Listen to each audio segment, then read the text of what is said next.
2026 தேர்தலை நோக்கி நம்ம எல்லாருமே போயிட்டுருக்கோம்.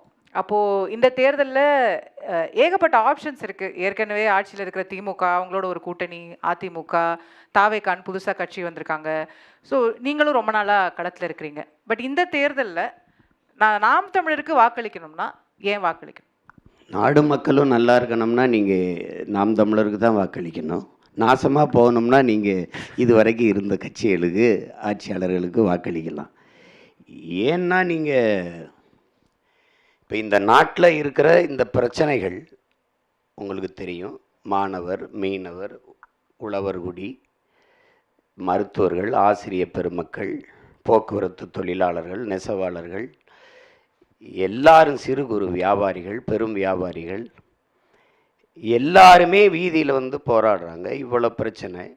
விளைநிலங்களை வந்து தொழிற்சாலைக்கு பறிக்கிறாங்க, விண்ணூர்தி நிலையத்துக்கு பறிக்கிறாங்க, விளைய வச்ச பொருளை வந்து கொள்முதல் செய்து பாதுகாக்க மாட்டேங்கிறாங்க, வீதியில் போட்டு முளைக்க வைக்கிறாங்க. இப்படி சகிக்க முடியாத பிரச்சனை.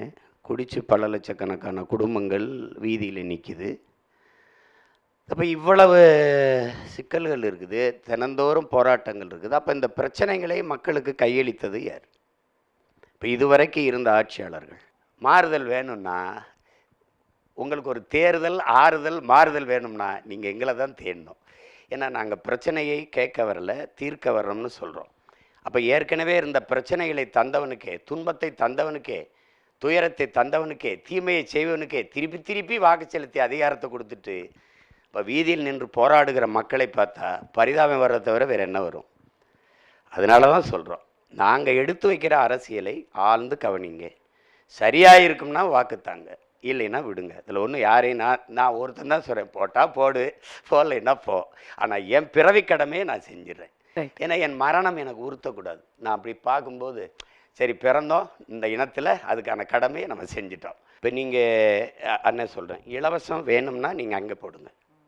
இலவசம் வேணாம், இலவசம் பெற வேண்டிய ஏழ்மை வறுமையில் நிலையில் இல்லாத என் வாழ்க்கை தரத்தை உயர்த்தணும்னா எங்களை தேடுங்க.